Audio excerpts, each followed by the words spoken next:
Frustration is the word that best describes the 97 ASA season for Kansas driver Rick Beebe.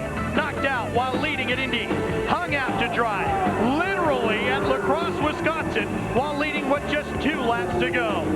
Even with a helping hand from his crew, Beebe might not be able to beat the Wolverine State's best as the series heads back to Michigan.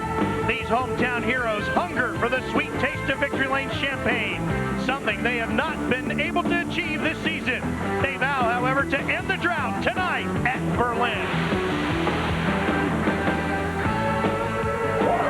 We are live from Berlin Raceway, and as you can hear from this raucous crowd, they love their ASA racing here with the Michigan 300 at Berlin Raceway. It is an absolutely gorgeous night for racing here in Marne, Michigan. Temperature about 78 degrees. There was a small chance of rain. That's gone. We're set to go racing with the ASA cars. Hi, everybody. I'm Ralph Shaheen, strapped in alongside, once again, my ASA co-driver, Jim Trado. And this is going to be an exciting race again on one of the best short tracks in the country. And, you know, as we go racing with the ASA, usually we talk about Michigan drivers that find their way into Victory Lane. Over the years, names like Butch Miller and Johnny Benson. But this year, Jim, the Wolverine State has come up empty. Not only they lost in their home state, the race is here run earlier in June, but they haven't won all season long. They're 0 for 11 coming into tonight. It's shocking. Let's take a look at some of the stats on some of the drivers we would expect to see in Victory Lane, such as Bob Seneker. The Bluebird has not won. He's run 30 events here at Berlin Raceway. He has 7 victories, but look at this, 23 races without a victory. Bob Seneker will start 12th tonight. And how about this? The 7-time champion, Mike Eddy, from the other side of Michigan. He, too, is winless.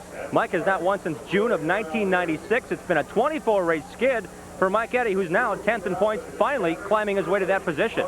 I don't think either one of these drivers has ever gone a season of their entire career without a victory somewhere, sometime. Right now, both of those drivers are winless. Let's head downstairs to Dave Burns, who has a story with the man who, Dave, for the first time, has found his way to the front of the grid. That's right. He may be winless, but he's no longer pole-less. Tim Sauter, for the first time in his career, will sit on the pole tonight, and it's the first time a Wisconsin driver has sat on the pole since Dick Trickle did it back in 1986 here at Berlin. It's been since 1991 since a non-Michigan driver did it. It was Glenn Allen Jr. from Ohio back in 1991. Let's find out what Tim Sauter thinks about heading the pack here today. First of all, Tim, your very first pole, how does it feel? Feels real great, Dave. I just want to thank Leo Motorsports and Ed Ohilski for giving us a great car and the team hanging together the whole year. We got a real good car here, and we're just going to play it easy and see what happens. Now, you're a seasoned driver, but you've got a tough task. How do you keep these guys behind you all night? That's a good question. I know the track is going to change on us from what it was today. We either got to have a real fast car or a real wide car. And we'll see which one he chooses by the end of the race. Remember, Tim is a rookie in 1997, going for that $50,000 at the end of the year. And that, of course, comes with the Pat Schauer Rookie of the Year award. Here's a look at those point standings. Steve Carlson leads that, but Tim is not out of this. It's a 163-point margin, but they award points in qualifying here in the AC-Delco Challenge Series, so Tim picked up 5 of those. Steve Carlson will start 21st tonight, which will narrow that gap. Mike Culper is in 3rd. All 3 of those drivers have made each and every AC-Delco Challenge Series start this season. And that is just one of the 2-point standings we'll be keeping an eye on. Kevin Sawinski has 3 wins this year and pretty much has a comfortable lead right now in the point standings, but a good fight going on behind him. Certainly a battle waging there with Gary St. Amant and Scott Hansen. Hansen coming off of 3 straight podium finishes has nicked away at Gary St. Amant's lead in 2nd. Rick Beebe certainly has a great run. 3 poles already this season in 4th. Here's a look at the back half of that top 10 as well. Carlson, who leads those rookie points, as you can see, sits 6th in the overall point standings. Tim Sauter sits 8th, and Mike Eddy, no wins, but he is inside the top 10 in points. Now, last race with the AC-Delco Challenge Series was at La Crosse, Wisconsin just 2 weeks ago. This car, the Team Kendall car of Junior Handley, the white 72, and this machine, the yellow 23 of Rick Beebe, were involved in a last lap confrontation that cost Beebe his first ever career win, and it was one of the greatest finishes we've seen. I seen Rick and Mike come up there about 3 laps to go, so I waved Rick to the outside, and I stayed on the bottom while he drove into the corner and drove in the back of me and got me sideways, and then he tried to go between me and the wall, and there just wasn't any room. And unfortunately, he ended up getting wrecked. But, I mean, I was on the bottom of the racetrack where I was supposed to be, and he was supposed to go by on the outside, which he never did.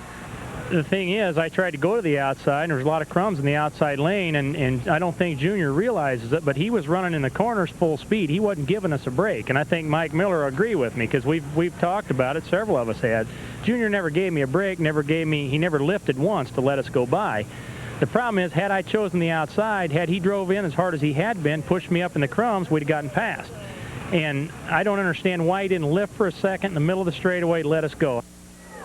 Well, it was arguably one of the best finishes we've ever seen. Do you think they've forgotten about it? It's been 2 weeks. These guys are professionals in the AC-Delco Challenge Series, veteran short track drivers. I'm certain they talk to each other and calm things out. I don't know. I think they got memories like elephants. I think the opening laps are going to be pretty exciting with Rick Beebe and Junior Handley. Well, that takes care of the business. Let's head back downstairs to Dave Burns to fire him up, Dave. Ralph, I'm standing by with Mario DeCastro. He's a regional sales manager for AC-Delco, and surprise, surprise, you can see his cap here. His favorite driver is Harold Fair, who runs the AC-Delco colors on his white number 81. He says he's also kind of a Mike Eddy fan, too. Tonight, he's going to get the engines fired. Mario, go ahead. Gentlemen, start your engines. Let's go racing.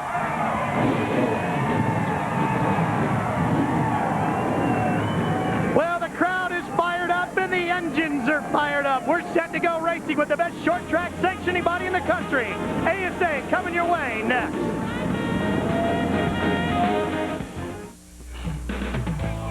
The AC-Delco Challenge Series is brought to you in part by your GM Goodwrench service dealer. We want your business. We are at Berlin Raceway, which is in Marne, Michigan, which is just outside of Grand Rapids, Michigan. Got all that straight? Yes, I do. Okay. 30th year for the AC-Delco Challenge Series, 31st time the AC-Delco Challenge Series has come to this racetrack, which has really provided some great short track racing. And boy, do they love their AC-Delco Challenge Series up here. Look at the packed grandstands here at Berlin Raceway. They have been here since the gates opened and early this morning, and they're set to go racing. And here's a look at your grid for tonight's show. His first ever career ASA pole, Tim Sauter on the pole, 96.7 miles an hour. Mike Eddy, an 11-time winner here at Berlin. He'll line up alongside. You saw the contact they had at La Crosse. Beebe and Handley make it into row 2. And the benefactor from that altercation will start right behind them. Mike Miller, his second win coming at La Crosse Speedway. Outside of him, Gary St. Amant, one of his 3 wins, was here in the state of Michigan back June 6th at Auburn, Michigan, Tri-City Raceway. Dave Sensiba, close to victory. It might come tonight on his home track. And Joe Bush, second ASA start for the Berlin Raceway regular. And in row number 5, you find Brad Loney, whose best finish here is a 4th. Brandon Sperling will line up alongside of him. He has led in 3 races this year for a total of 56 laps. Back one more row to row 6. Kevin Sawinski, the points leader, has 3 wins this year. And Bob Seneker, winless in 97, but an 8-time winner here at Berlin. And returning to the AC-Delco Challenge Series, borrowing Tom Jones' number, is Aaron Huff out of New Palestine, Indiana. Looking to catch the top 10 in points. Currently 11 in points is Ted Smokestead in the 32. In the next row, one of the 3 series drivers to complete every race, Harold Fair from Detroit, Michigan. And his second race with new crew chief Don Schrock, it's Mike Kofer. Back now into row number 9, you find Scott Hansen driving Kenny Schrader's car. He's coming up with 3 straight podium wins. He's 3rd in the points. And Bill Baird will start alongside of him. This is his 8th start here at Berlin in an ASA car. Steve Holzhausen is on the inside of row number 10. He's a defending race winner. And Barry alongside of him, he's getting his 2nd start on the ASA Tour in 97. Rookie point leader starting well back in 21st position is Steve Carlson. In the Pontiac number 87, outside of him, Mike Garvey of Sewanee, Georgia, driving for All-Star Racing, currently 11th in car owner points. Back after a foray in the Busch Series is Joe Knott. He'll start inside Jack Landis, who led laps at the season opener, but has struggled since. And into row number 13, Donnie Varco in the 94 car. He won the last chance race earlier tonight. Todd Forbes alongside of him, making his 99th career ASA start. Back into row 14 on the inside, the 97 car, Doug Vandervliet. He runs a super stock here at Berlin on a weekly basis. Doug Mayer makes his first ASA start at Berlin Raceway. Harold Fair Jr. will occupy inside of row number 15, and Greg Freed's Chevrolet to his outside, Buddy Schrock, who will turn the reins over to the world's largest Ford dealer, Fred Reichert, once the racing gets underway. Inside the next row is Billy Turner, sprint car racer out of Oklahoma, and Alec Pinsino, back after missing last race when his rig crashed. Everybody is A-OK, and Alec's in the show.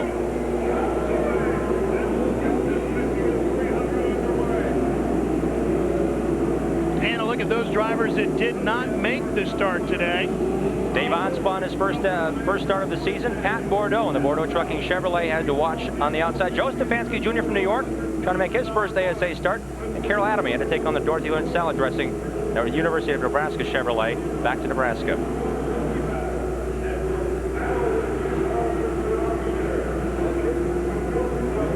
The race tonight is 300 laps on this half mile and 131 miles. And the battle really has become between the Chevys and the Pontiacs, Jim. It certainly has. And with 6 Fords in the field, they're very strong. They do, again, show the field that they're worth their weight, as Bob Seneker has won 8 times here and trying to win his first race of the season in a Ford. You see the full field now going by, and Doug Mayer in the 11 car in the back of the field, and up front, Mike Eddy, 11 wins here, dominating the overall laps led in 30 ASA tries at Berlin Raceway. With more on him, here's Dave Burns. Ralph, last time Mike Eddy came here, he was on his 6th race with that K-Tech. Tonight, brand new, fresh. Watch out for Mike. Anytime he's in the field, you got to keep out an eye on Mike Eddy as we go green. It was Michigan 300 is underway.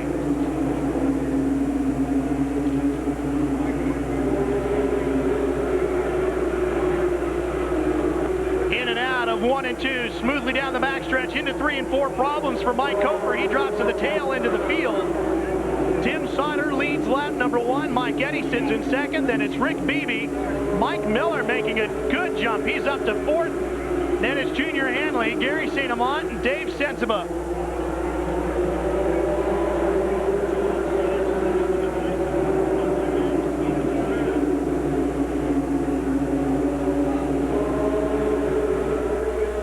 No idea what went wrong with Mike Koper's Black & Decker number 79. He has dropped all the way to the bottom of the field. Let's check in with more on that, Dave Burns. Ralph, they've got a horrible miss in that Black & Decker Monte Carlo. They don't know what the problem is, but it did not take fire when the green fell, and Mike is likely to pull it in here real quick. That's too bad, but a great fight up front for the lead. Look at Mike Eddy trying to get to the inside of Sauter. Tim Sauter on the pole, has Mike Eddy now climb to his inside. If and when Eddy can pass Sauter, it will be the 100th season lead change in 12 events. Oh, and Eddy had to back out of it in a hurry there in the middle of 3 and 4. That allowed Beebe up onto the inside, and that is the preferred line. With that tap, Sauter gets the breakaway in the Ware Chevrolet Pontiac Grand Prix, and now the battle wages for 3rd. Mike Miller and Rick Beebe, who battled for what, 50, 60, 70 of the closing laps 2 weeks ago at the last race at La Crosse Fairgrounds Speedway in Wisconsin.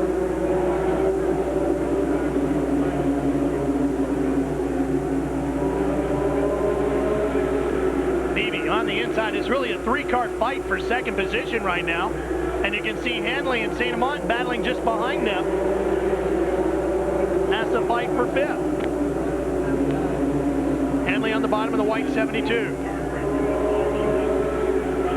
Mike Koper has brought a St. Amant Racing Chevrolet to pit lane, so Donnie Schrock and the crew will go under the hood and try to fix that problem as, again, Beebe's able to hold him off here, Ralph. And the inside line is where Mike Eddy made the pass, or tried to make the pass, on Tim Sauter. It appears at this point Eddy obviously is quicker than these guys on the outside line. Looks like turn 3 is a little bit slick.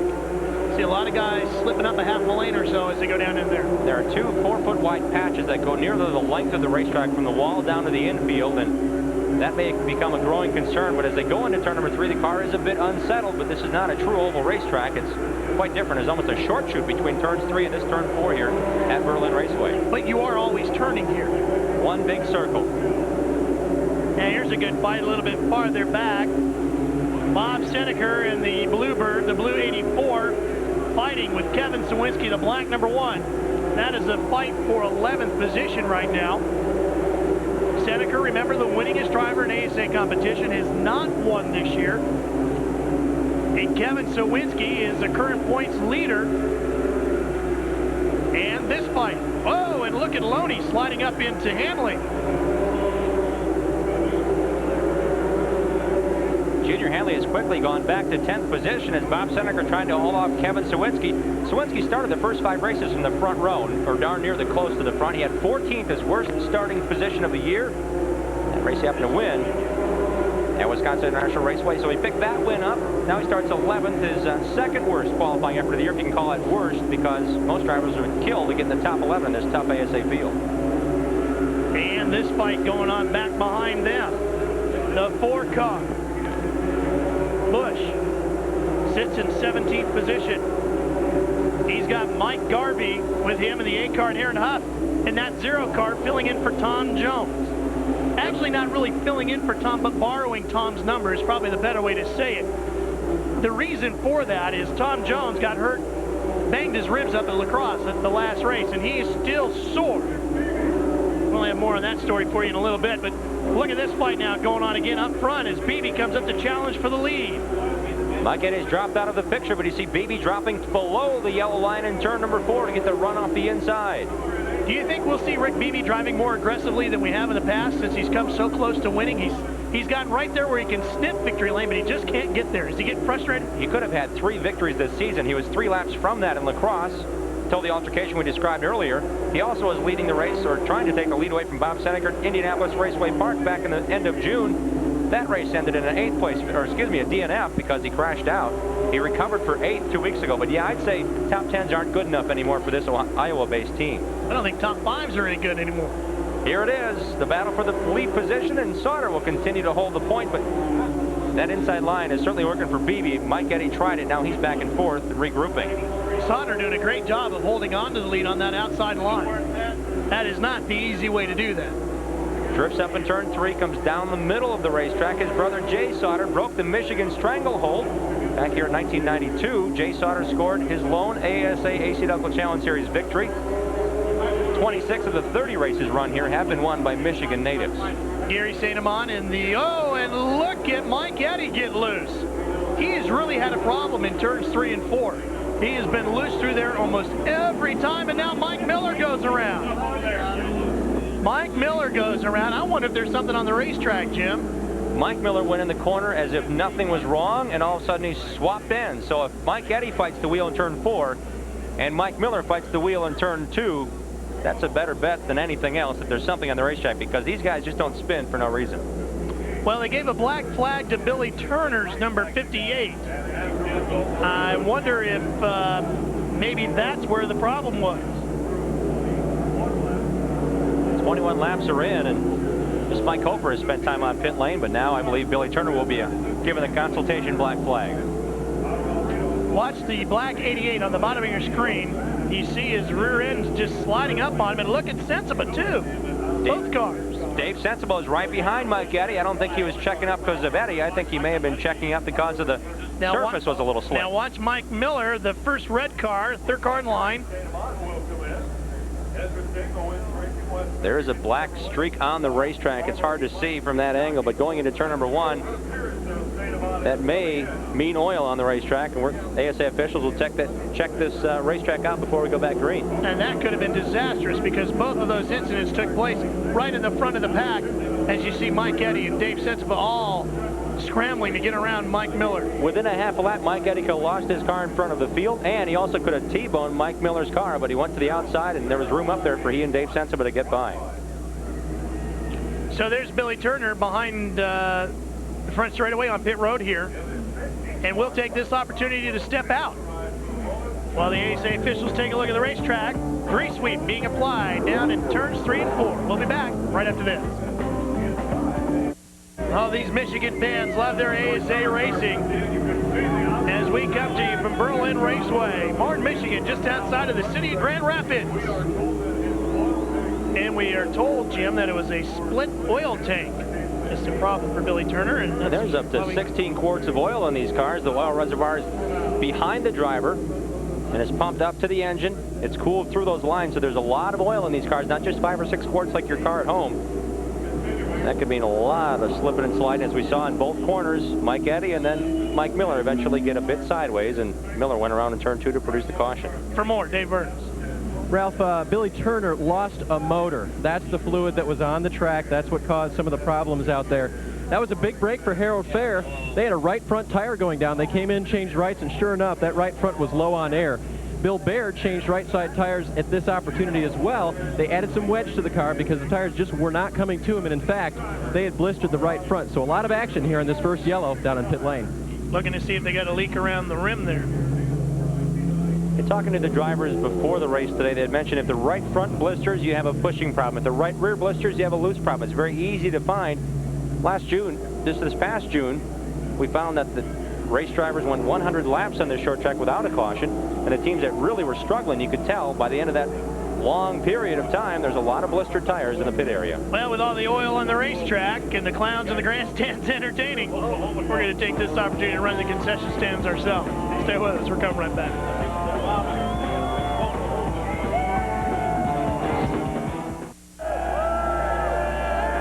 Oh, they are lively here tonight. Ready to go racing with the ASA, American Speed Association.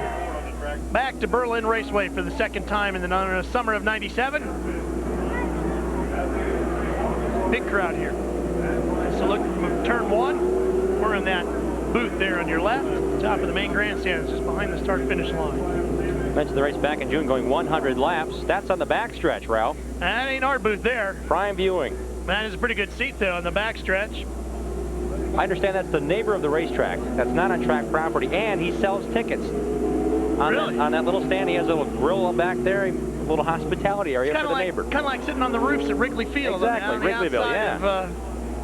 Of, center field and right field there. They call that Wrigleyville, and they've got some elaborate setups there. I was back there. I was in Chicago for a game in June, and I'm telling you. Well, you're connected. You get all the good seats. Yeah, it was great. Watched some interleague ball that day. Tim Sauter is up front and having a pretty good run right now, and Dave Burns has more on the story with the 55 car. Terry Evans turns the wrenches. At least he's in charge of turning the wrenches for the 55 car. Pretty racy up there at the front. Any instructions to Tim right now, or are you completely letting him judge whether or not to run it hard or to lighten up right now? It's really up to him. The car's working just a tick loose. We made some real good adjustments for the race setup. We had some good practice. On contrary to what everybody else is doing, we did just the opposite. We've actually put less gear in the car, and it's working real good right now. We're working on our pit strategy right now, talking to the tire guy, and taking care of it. So. And how nervous did you see Tim going into the car tonight being on the pole? Any more nervous than usual? No, not at all. Tim is cool as a cucumber, as I would call it. He's just awesome. Sounds like a Sauter to me, guys. He's only seen this racetrack once before. That was this race here in June. Qualified 11th, finished 17th, one of his worst finishes of the year. So very much a surprise to be fourth quick in practice this afternoon and come back and win the pole. He was the 34th of 36 cars to attempt to qualify here. Actually, 37 cars attempt to qualify here at the race. Yeah, he told me earlier today that he thought this was his weakest link in the remaining portion of the schedule in the '97 championship. He said, this is the one racetrack, as you said, I haven't turned a lot of laps at, and he said being comfortable at a racetrack, knowing a racetrack, he feels is automatically worth 0.2 of a second. So as we go into the next few stops along the tour, he thinks he really might be able to challenge with Carlson. And it's a 163-point difference now. Next race is Anderson Speedway. Small, tight quarter mile. And high banked, he loves that. He has run there before in a limited run prior to committing to a full season. I talked to Steve Carlson earlier today in the Cleanburn Trop Arctic Pontiac. He's never seen the place, never took a step onto it, and you know how tough that racetrack is to pass, much less qualify well. I say it's going to get a lot tighter before this year's out. I think it really will be. The Black & Decker machine of Mike Kofer. What's the story with him, Dave? He is really quick, Ralph. He passed Scott Hansen, Ted Smokestead, Brad Loney on his way back up to the front and was running with that pack of leaders when they started to spin. They don't know why the car missed at the beginning. It loaded up in the carburetor or something. They're just not sure. They hope it's not further down in the motor, and for right now, it's not acting up at all. Mike is fast. Unfortunately, though, he's 10 laps down. I believe they have scored 24 laps down. They click him off rather quickly here in qualifying. Didn't break Johnny Benson's record that held since 1993 in qualifying, but nearly broke the 16-second barrier. 96-mile-per-hour average speeds. Back to green.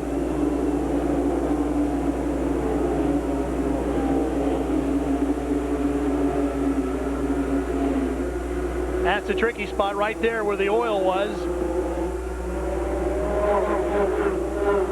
The other tricky spot right here. Well, obviously the cleanup crew did their job, and we're racing cleanly.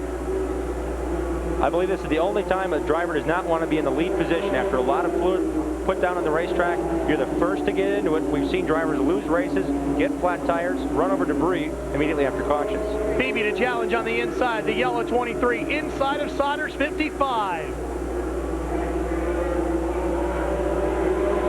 At the line, he had him by the nose. Beebe will make that 100th lead change of the 1997 campaign. 36 laps are in, and Beebe was strong in lacrosse, led a bunch of laps there. Looks like he may want to check out on these if he can get around Sauter. Trying to get all the way past him and really secure the position. Gary St. Amant brings the wins number 7 up into play. He holds on to 3rd. St. Amant, of course, 2nd in the point standings. He needs a good run and a bad run for Sawinski, who holds the points lead. He sits in 12th right now. We've documented throughout the AC-Delco Challenge Series season, Gary St. Amant, 3 wins on the year. Dominating a couple of other races. It could be a handful of wins for this Wins West Michigan Chevrolet Dealers Monte Carlo team. Easily could have been the winningest car on the tour in '97. Looked like he had one at Jefferson, Georgia all locked up, for example. Lousy pit stop when the crew wasn't ready for him, cost him the victory that day. Beebe starting to pull away as he gets some clean racetrack, and the best race on the track now is that fight for second that you're watching. St. Amant on the inside in the 7 car. Oh, and look at Kofer. He was quick, but now he tries to climb the wall on the front straightaway. Left rear wheel looks knocked out of it, so he hit the wall hard enough to knock the right front off, and you see the rear tire not only bent and broken, but it's pushed back in the car, knocking the alignment out of the rear axle on the Black & Decker Chevrolet. The former NASCAR Southwest Tour Rookie of the Year has damaged the Black & Decker car pretty severely. He'll come to a rest on the outside of the racetrack, and we are under yellow once again, the second one of the night. This racetrack, any of these drivers will tell you, if you're loose coming off of turn number 4, that outside wall really comes up quickly. We'll check to see what happens. This is a camera located below the flag stand. Coming off of turn number 4, we'll keep an eye out for the white and orange 79. Wow, he got high in a hurry there, Ralph. He sure did. 55 or 7. Slides right past our camera position. 55. Here's a look from down in turn 1. Watch up near turn 4.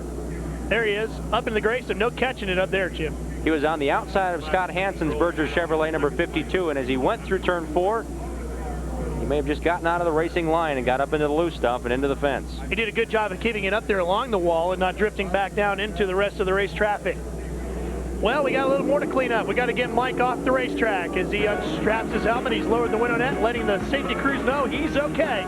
We'll be back to talk to him after this. Fans come in all shapes and sizes. Not sure whose pit stall this is, but a big fan. I think he's going to check on the stagger and the tires in the pits, make sure they're ready for the pit stops. And there is Mike Kofer making his way back to the pits, dejected after a very frustrating day. The car was quick, but just not running the way he needed it to. Had problems at the very, very beginning. Got that fixed, looked like the car was going to be quick, and then he found himself up into the wall. Yeah, he was 13 laps down. I stand corrected. The scoring has been changed. He was 13 laps down when he came back out, and he was really coming along. As we mentioned, Scott Hansen running in the 10th position. Had Kofer to his outside, so Kofer's actually passing cars on the outside and inside to try to gain back some of those valuable laps and points. Again, he's 3rd in the rookie points coming into this, 1,010 points. Second race of the brand new crew chief, Donnie Schrock. Donnie Schrock and Buddy Schrock's operation have come together to field the team for the 79 car of Mike Kofer. Kofer moving his equipment and operations to Ohio, and they also work with Fred Reichert, who Buddy Schrock started the 16 Ford Thunderbird 4, and now I believe Fred may have climbed behind the wheel under the first of 2 cautions, or perhaps this one. Well, Dave, how's Mike doing? Well, good, and Jim, I can confirm that Fred Reichert is behind the wheel of the 16 car now. Mike, I commented to you earlier, the car looked great in practice, and once it hooked up, how good was it? It was super. I mean, we had a gurgle there at the start. I think the plug wire came off, and once we got that on, I mean, we were flying, and just cut a tire down there in the middle of 3 and 4, and there's not a whole lot you can do when the right rear comes out from under you. I'm just glad, I didn't wad a bunch of people up behind me. I was in there with the leaders, and that felt good. But I think the Black & Decker Versa Pack Chevrolet is done for tonight. We'll come back and get them next week at Anderson. Update us on the progress of your team now that you've moved shop to Buddy Schrock's. Is the quickness that the car was running with, is that a good indicator to you? Yeah, I think so. I'm doing a lot of stuff on the car myself now, and Donnie Schrock is just a huge help. And the experience that they bring to myself, it's great. And I think it was evident here tonight, at least for the few laps that we were there. I hate it for Black & Decker and all the fine folks there. I mean, we're getting this thing on the road that we need to get it down, and I think the transition phase is wrapped up for us now, moving to their shops and so forth, and I think that was evident tonight with the speed that we showed. And even though he was that many laps down, guys, he did look awfully good. And an indicator of how hard he had hit, the fact that they had to bring it in on 2 tow trucks. Black & Decker car torn up pretty good tonight. Well, we are working lap 48. 27 cars still on the lead lap. We'll be back to Berlin right after this. Well, this little race band probably wasn't here on opening night. This racetrack opened for business for the first time May 22nd, 1951. 47 years they've been racing right here at Berlin Raceway. The story of two opposites. Starting 4th was Junior Hanley in the 72. Starting 17th was Scott Hansen. Hanley back to 9th. Scott Hansen's up to 10th position and coming. Green flag waves in Roger Slack's hands, and we're back at it.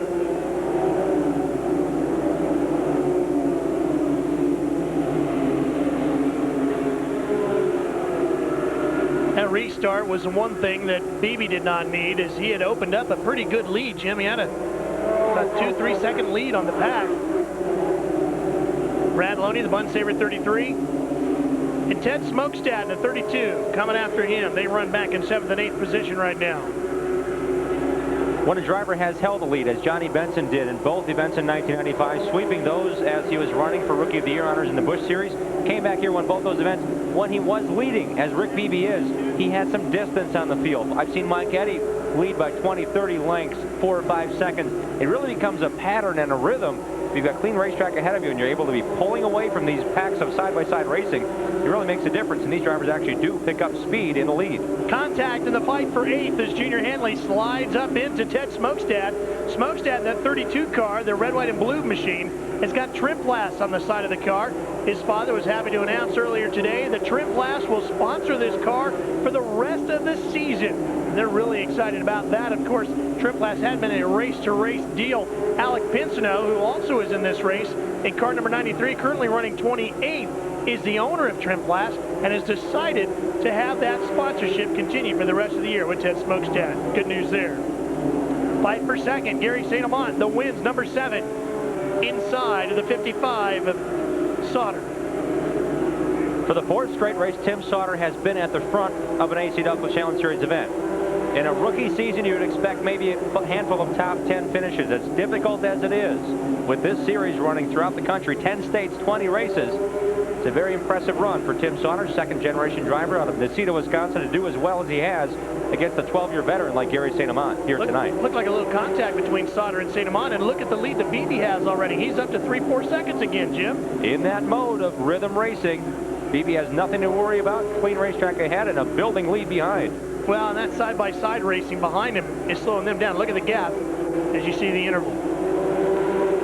Mike Eddy and Mike Miller side-by-side in the fight behind them for 4th. Dave Sensiba, the red and white, number 6.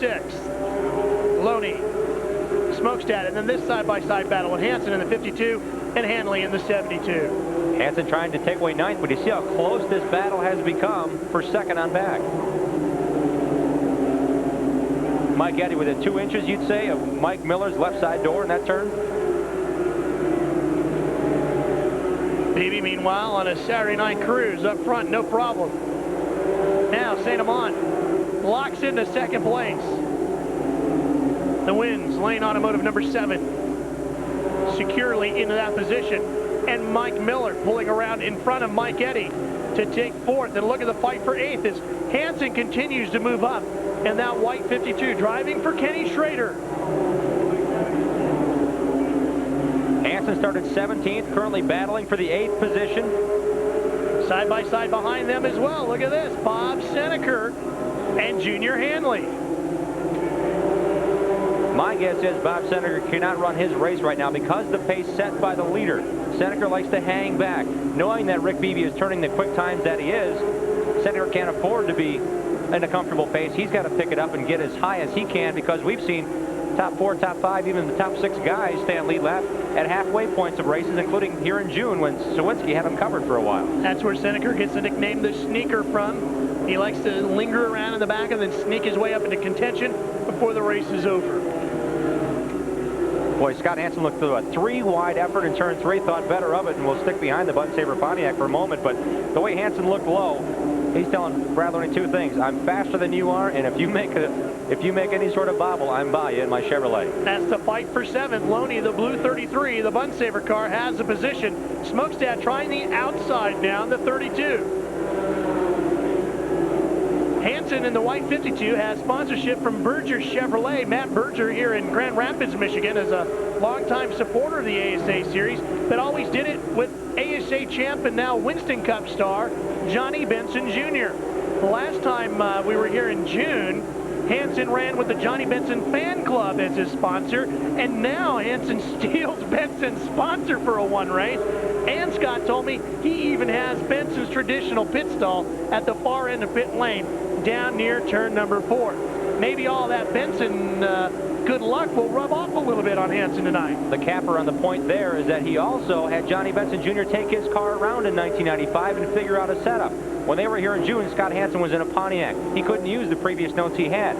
Now he's got Johnny set up on a car at Berlin Raceway. Hansen doesn't like this racetrack, but he's liked it since Johnny Benson gave him the hot setup in a Chevrolet. Benson, of course, won the championship in 1993. Moved on to claim the Busch Rookie of the Year and the Busch Championship, the Winston Cup Rookie of the Year, and will start 26th tomorrow at the Bud at the Glen with the Winston Cup Tour. Best of luck to JB. I'm sure he's watching his ASA friends tonight in a hotel room in New York. The fight back here is for 12th position. Oh, depending on which one you're looking at. There's a lot of them, Ralph. The 1 and the 87 is Carlson and Sawinski. They're fighting for 12th. The 87 is Steve Carlson, the white number 87, and the black number 1, which will have sponsorship from Tecumseh. The next time we see the ASA cars at Wisconsin at the Milwaukee Mile, the number 1 will have sponsorship from Tecumseh. Hopes to make that a multiple race deal. And another side-by-side fight going on out there as well for 16th place. That was the 15 car of Dennis Berry and the 5 car of Steve Holzhausen, who is the defending race winner here. 1 year ago, Holzhausen debuted a car for Don Finetti and Rick Scalzo as team owner and co-owners. This year it's Don Finetti's structural transport Ford that he's piloting. And if you look very closely, this is the car that he ran at Jennerstown a year ago, at Cedar Rapids a year ago. You can scrape away the black paint to reveal a green paint job that he had when he was runner-up at Hawkeye Downs in his first ASA effort a year ago. Finetti purchasing that car, obviously Holzhausen's favorite, and it's working well here tonight. Harold Fair behind him in the CarQuest AC-Delco number 81. There's Barry, who runs in 16th. Joe Knott just in front of him, the Valvoline Raby Ford number 48. Coming off his first ever Busch Grand National start at Indianapolis Raceway Park. Joe Knott now living near this racetrack, Lima, Ohio native, now living in Spring Haven. Crew Chief Chris Bradley from this area, the shop not too far away from this speed plant near Grand Rapids. Well, this guy comes from Kansas. Merriam, Kansas is where Rick Beebe hails from. And he's hoping to call Victory Lane home tonight, and the fight back in second is all the way back to this car. That is Gary St. Amant's wins number 7.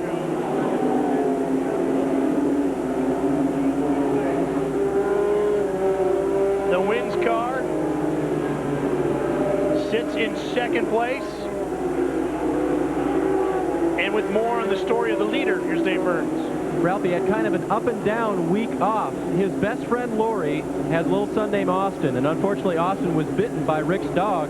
Had to have about 40 stitches, and Austin, if you can hear us at home, buddy, we hope you're getting better. Well, he's only 10 months. He might not understand that, but Lori would understand. On the upside, Rick Beebe got to go to a Brooks and Dunn concert in Kansas City. There he had a great time.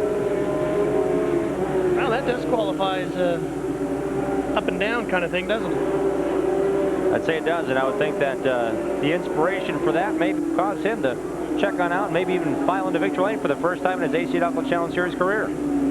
Going around the 16 car of the largest Ford dealer in the entire world, Fred Reichert.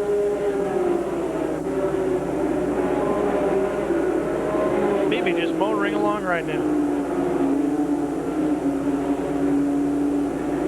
St. Louis Gear and Royal Machine, two companies owned by Dan Hodges of Hodges Motorsports, the team owner. Kerry Garrison, the crew chief. Had to be pleased with the run they had at La Crosse. 3 laps and 1 turn away from victory. Here's Carlson and Sawinski going at it once again. Carlson in that 87, Jim, started 21st. He's now up to 12th. And Kevin Sawinski started in the 11th position, and he's actually trying to hang on to just that. So Sawinski's not charging to the front like we've seen the first half of the season. Brandon Sperling in the 51 car running with them. Brandon is getting ready to announce some new sponsorship of his own.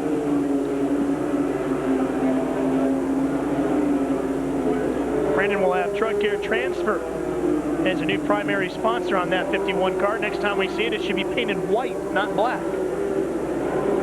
Keep your eyes out for that. A lot of sponsors making their way to the AC-Delco Challenge Series in recent weeks. And Trop Arctic was not on this 87 car at the beginning of the season. Cleanburn has welcomed Trop Arctic Motor Oil as a co-sponsor on the 87 team, and they liked what they saw here in the AC-Delco Challenge Series and signed on for the season and Steve Carlson's rookie efforts. Well, you see all of Sawinski's fans in the yellow and black cheering on their guy. Sawinski right now is 12th, and we'll be back to Berlin.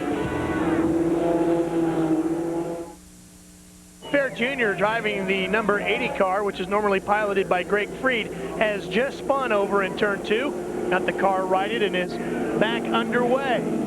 Third caution of the night out now here on lap 88. We may see Harold Fair in this car at Jennerstown and the Milwaukee Mile. Car Greg Freed has the car housed in Harold Fair shops in Detroit, but Harold, unbeknownst to him, had a closed head injury from a passenger car incident last June. Greg got in the car at Jennerstown this past May. Didn't feel right. Said he had some vision problems. They checked it out with the doctor. He's now undergoing treatment. He said everything's going great. But I want Harold Fair Jr. to get a shot in ASA, and he may be in a couple of more races yet this season. This being his second career ASA start, or third, second of the season. He ran Doc Conley's car at Five Flags Speedway. And the leaders make their way on the pit road. Dave Burns. Well, Mike Eddy beat everyone out, guys. That is a big boost for them. Gary St. Amant was second. Rick Beebe actually had a pretty slow pit stop. They were about 4th or 5th out, and they did not change anything on that car. As you might expect, it was rocket fast. Dennis Berry right now in the 15 car, credited with the lead as he did not make his way down pit road. We do want to say hello and send some wishes out from the ASA family to Dr. Yale Conley. Oh, Ted Smokestad has to come back in and get that taken off the car. The good Doc, a little under the weather, convalescing in Myrtle Beach. Doc, we hope you're watching. Hope you're feeling better. Can't wait to see you back here at the AC-Delco Challenge Series Tour. Everybody here, your big family, hoping you're doing okay. Hell, they got this gas can taken out of the trim blast number 32. Ted Smokestad, he'll get back out, and we'll take an opportunity to step away for one more time from Berlin Raceway. Don't go away. Grand Rapids, Michigan is the closest big city to Berlin Raceway. It's just about 10 minutes down the road. And Dennis Berry leads it here tonight. Dennis Berry in his home track. Currently running super late model series throughout Michigan and Ohio. Trying to make his way back in the AC-Delco Challenge Series in the Randy Hostler Pontiac. Randy and Mary Ellen of Eaglewood Construction, very an integral part of the improvements here at Berlin Raceway. Berry has not pitted yet. And here comes Gary St. Amant closing in. He runs in second. Berry slipping high a little bit. And that's going to allow Gary up underneath. Berry's second start of the season, he ran IRP, qualified 26th, finished 19th in this orange and yellow Pontiac. Now it looks like the lead goes back to Gary St. Amant, who did pit along with just about every other car in lead lap. Alec Pinson on the 93, going to get trapped in the middle, trying to get out of the way of the leaders. Now he gets to the bottom. St. Amant, your leader right there. Berry sits in second, but he's got all sorts of company from Mike Eddy behind them. There you see Mike coming to the inside, and Dave Sensible behind him in the red and white number 6. The MC Sports back number 6. Picking up new sponsorship from MC Sports, a large regional sports retailer, sporting goods retailer here in the Midwest.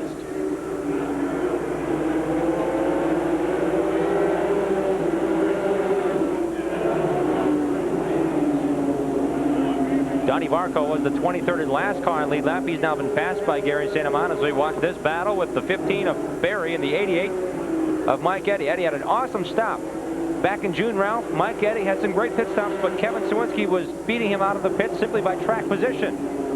Oh, we got Harold Fair Jr. around again, this time on the other end of the racetrack, in between turns 3 and 4. That'll bring out another yellow. That would be the 4th one of the night. And he gets it started once again. And everybody cleanly gets around him. It's a nice easy spin as he was underneath one car. Harold Fair started going sideways in turn 3 already. It looks like he may have driven a different line into turn 3, and it got awfully tight on him. He looped it. And Greg Freed's number 80. Watch when he pulls back out, and he almost clips the leader, Gary St. Amant. Anytime a driver spins, the first thing he wants to do is get that car refired and get going. Well, what he didn't realize is that by the time the car backed down to the apron and he could fire it, it usually takes 2 or 3 pulls on the starter. Got it going, and that was nearly a close call for Gary. In the AC-Delco Challenge Series, once the yellow flag comes out, there is no racing back to the line. It's caution everywhere, so Gary was at a slower rate of speed coming off the turn, luckily. They're not all stacking up for a restart so much as some of them are stacking up to dive down pit road. Looks like Mike Eddy and Harold Fair Sr., Mike Miller, Junior Hanley, Joe Knott. A lot of cars moving to the bottom groove. They can pull up to the backside of the pace car. That's as far as they can go. They got to wait for the Pontiac Firebird pace car to bring them all the way around to the pit lane entrance, which is between turns 1 and 2. At that point, they can dive down pit road, get serviced, and get back out as quick as they can. Jack Landis also making his way down to the bottom. I was going to say only 2 tires are allowed to be changed under any caution. So these drivers changed 2 right side tires. Now it works out when the caution comes just 20 laps later. Make that 15 laps later, and they change left side tires to get 4 fresh Goodyear Eagles under them. Dave? Here goes Mike Eddy's crew for those left side tires, just as you said, Jim. And they had a blistering fast first pit stop. They'd like to make it the same way this time. They've got lots of cars around him. Looks good so far, and he is going to get back out of here. Mike Eddy on his week off, by the way, guys, never goes racing. Last week, Chaz Howe asked him to go racing at Owasso Speedway for a charity benefit for Al Simcoe's wife, who had passed away because of cancer. They run a benefit there every year. And so Mike Eddy, who doesn't normally race, when he doesn't have to, raced for Chaz Howe last week in their factory car. But what he will do is go racing on his own personal go-kart track in the backyard. And he races hard and often on that track. Are you waiting for an invite to that track? I'd love to race with Mike Eddy. His son Matt would probably beat me hands down. He'd smoke us. He'd smoke us. That'd be a lot of fun. Don't think for a second those are all legal go-karts. Those karts have been massaged better than anything you can find. Go ahead, Dave. Hey, Ralph, you know that go-kart track is a little bit smaller than the test track they have at Howe Racing. And before Mike went racing at Owasso last week, they tested on the Howe Racing 0.6 of a mile track. How'd you like to get out there in a Howe factory car? Well, Matt Eddy did, and he did pretty well. I wouldn't be surprised to see Matt Eddy racing full-time anytime soon. I mean, that kid is on his way. He's pretty good, and we talk about a lot about, you know, the next generations and a lot of other divisions of racing, but in ASA, Matt Eddy might be the first next-generation driver we see. Harold Felt Jr. And I believe he's 15 years of age, so he's a long future ahead of him. Lived and breathed in Mike's shop growing up, so yeah, the kid's got it in him. And we're back to green. And for the 10th race here in 1997, Gary St. Amant has found himself out front and leading. And he is the first driver in 97 to have led a lap in at least 10 races. This being the 12th on the circuit. Kevin Sawinski had led in each of the first 9 events, but has not led since. But this race is a long way from being over, and there's Sawinski making his way towards the front. He sits 7th. Thing to remember, those are the 2 drivers competing right now for the points championship. Scott Hansen also in that fight. He is 3rd in the points and 4th on the racetrack tonight. Hansen made up 2 spots on the first pit stop.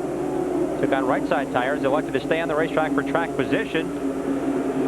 moved from 8th to 6th, and with those drivers ducking down to take on those tires, Hansen now finds himself in 5th.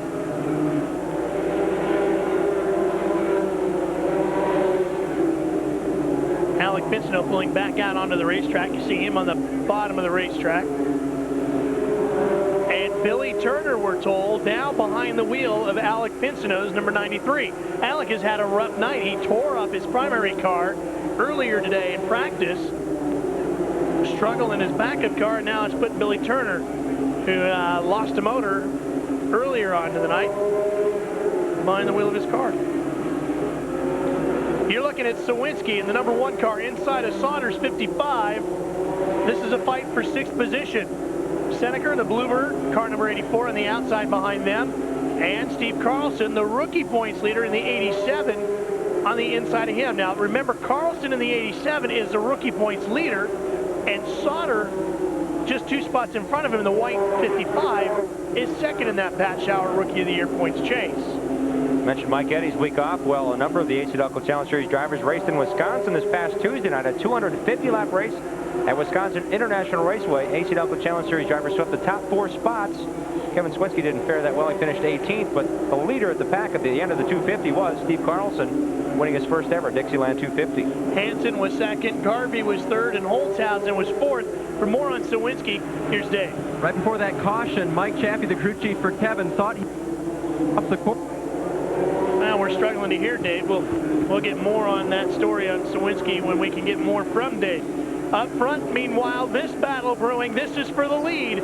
Dave Sensiba, the MC Sports number 6, on the inside, the Port City chassis. And Cinnamon, the Wins Lane Automotive number 7. For the second straight race, Dave Sensiba will have a lead here at Berlin Raceway. The 5th time he's led this season. And that brings this huge crowd to their feet. They love Dave Sensiba. He is a local driver doing very, very well in ASA competition. But Jim, amazingly, he still hasn't won an ASA race. He was the Pat Shower Memorial Rookie of the Year in 1994, beating out Brian Reffner in a classic battle to the finish. Came down to the final event. And Sensiba has run a lot of races here at Berlin Raceway, but going back even further, he started racing AC-Delco Challenge Series events in 1992 here, 2 years prior to declaring for Rookie of the Year. And remember, Dave Sensiba coming off of knee surgery just a few weeks ago, still rehabbing that knee.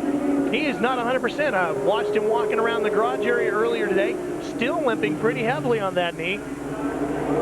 This is a guy who is wounded, but so hungry for victory lane. This is one of those Michigan drivers we talked about at the beginning of the show, desperately in need of a win. Similar to Mom's Home Cooking, he's at a home racetrack, so any of those pains have gone away with the fan support and the fact that he has a lot of wins here in short track racing. 3 poles to his credit, but again, we mentioned he's gotten close to the brass ring, but has never slid it on the finger. He's winless in AC-Delco Challenge Series competition. He's won a couple of qualifying events, but I think that pales in comparison to what he wants to do, run up front and win championships here in the AC-Delco Challenge Series. 7th, 8th, and 9th, Loney, Eddy, and Carlson. Back to 10th is Bob Seneca, just in front of that pack, and 6th is Sawinski, the black number 1. There's Sauter in the 55. He sits in 12th. Recall, Mike Eddy led the pack of drivers back down pit lane. He's the first of the drivers to make 2 pit stops under caution. A number of lead lap drivers elected to take on those left sides, as we covered it for you on pit lane with Dave Burns, but we can see his march through the field has caught up to Brad Loney. Loney's running 7th, Mike Eddy 8th.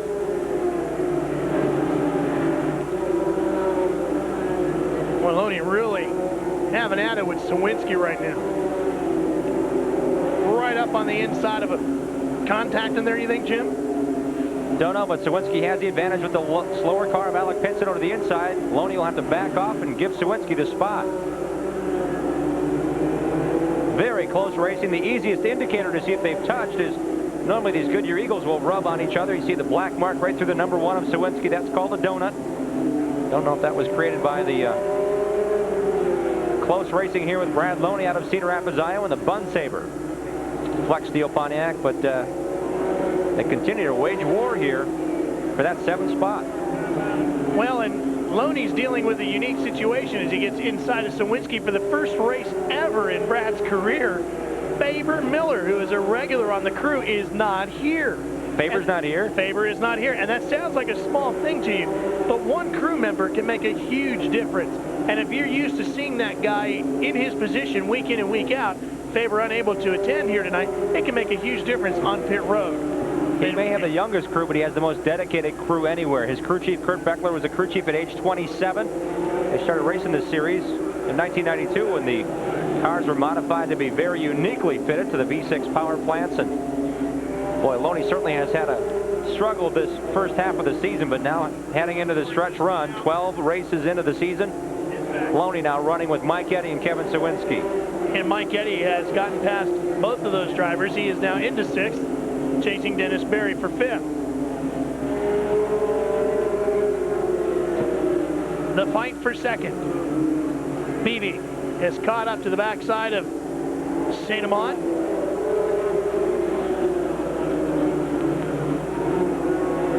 All 3 cars running a Port City chassis from Harley Bovee shop, not too far down the road. Ralph, I understand you had a chance to head on over there before the race this weekend, and I imagine he's got a smile from ear to ear seeing his 3 drivers, or 3 of the drivers running the Port City chassis, doing well tonight. Port City, one of a handful of chassis designs. If you're new to ASA racing, the center section, basically the cockpit of the car where the driver sits, all comes from one place, Howe Engineering. Now builds those center sections to ASA specifications and ships them out, and you can pretty much do whatever you want as far as which chassis design you want for the front rear clips. As BB goes to the outside to take the spot away from St. Amant, you can go to Port City, you can have Howe Engineering put one on. There's Rander car chassis, or you can do your own, for example, like Mike Miller and Bob Seneker. All of those chassis designs have turned out to be very successful, but right now, Jim, there are more Port City chassis in the field than any other brand. Maybe a little wobbly getting around Fred Reichert, that black 16 car, looking to run more events with Buddy Schrock's tutelage. Driver out of Columbus, Ohio. And guess what? Harold Fair, 3rd time around tonight. Harold Fair Jr. has done it again in turn 4 this time. And he's done it pretty good this time as well, as he has taken the rear end of that car and slid it over to the right side. And he's motioning that he is going to the bottom. Harold's problem started in practice, unfortunately, when he hit the left sides hard enough to limit him to 17 laps of practice. He spent the rest of the afternoon fixing this Chevrolet. So the 5th caution waves. Lap 135.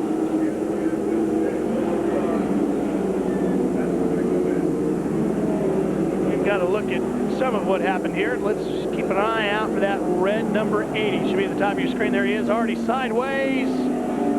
Sensiba and Beebe fortunate to slide by. I would say, not knowing which direction the car was sliding, he had him locked down.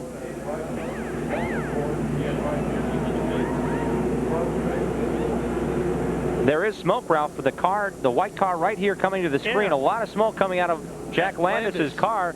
That may have just spurred out a little bit of fluid. Could have been. Could have been. Now we hear there is a lot of fluid on the track, and I don't know if that's from the damage to rear end of Harold Fair Jr. as he climbs out of the 80 he is done for the night. Or what? But could have been Landis's car. Fluid is over in the turns 3 and 4 area. It's one of the patches we're going to keep our eyes on here. They patch the concrete. Here's we see the black line there. Yep. One thing you can say about the safety crew here at Berlin Raceway, they are in drive before the accident stops developing. You can see the fluid coming out of the back of Landis's car. So that must have been what Harold got into. And lucky for Beebe and Sensiba, they didn't get into the fluid. Very lucky. Well, we'll take the opportunity to do a little cleanup of our own, business-wise. Stay with us. We're coming back.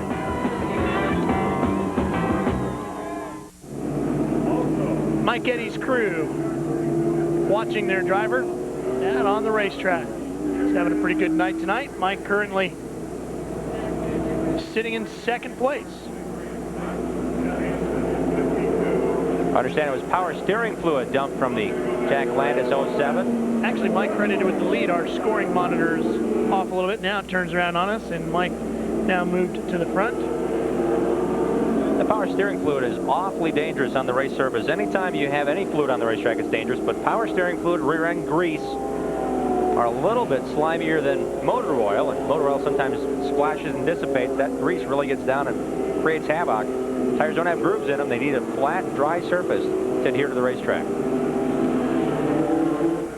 And Mike gets set to lead him back to the green with Brandon Sperling tucked up right behind him.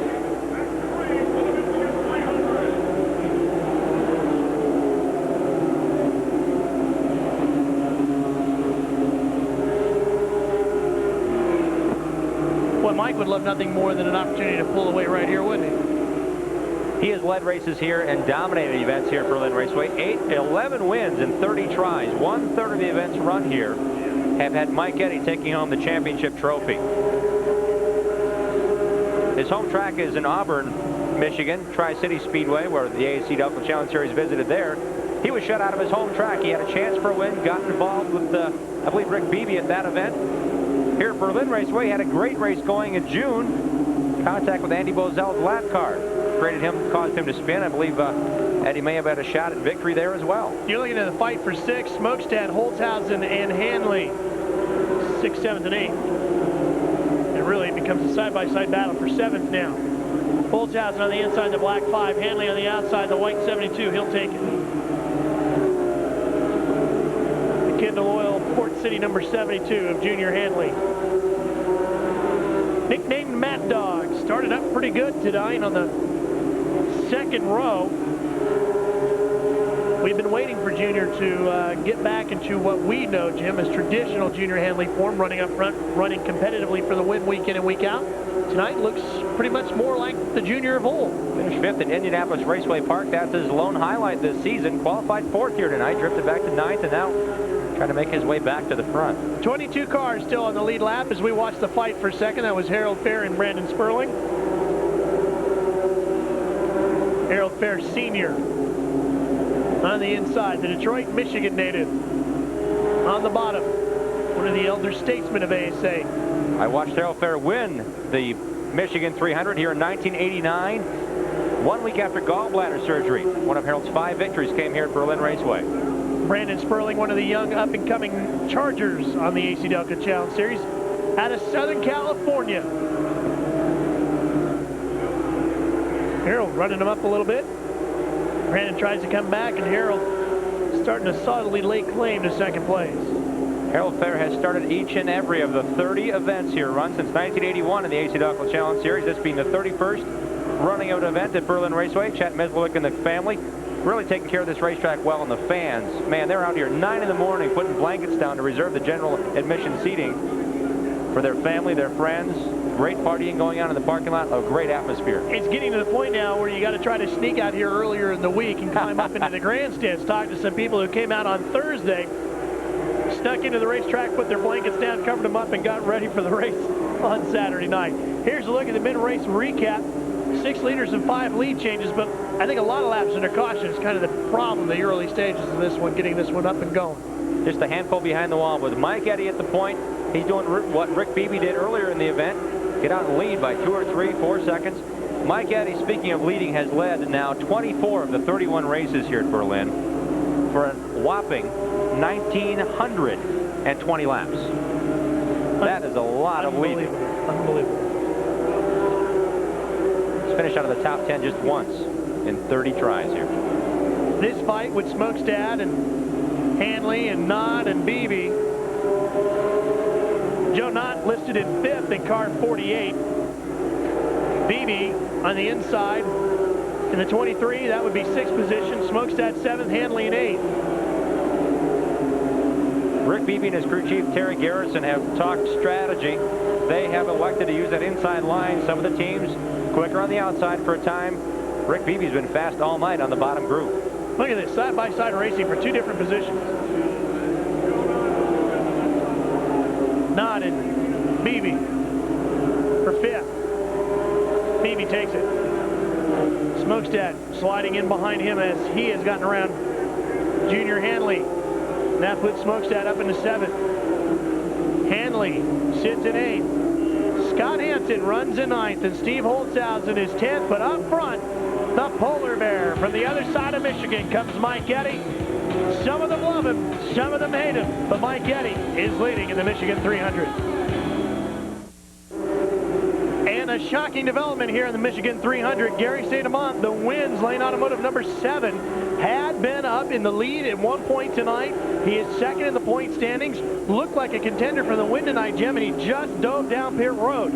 Looked like a tire change.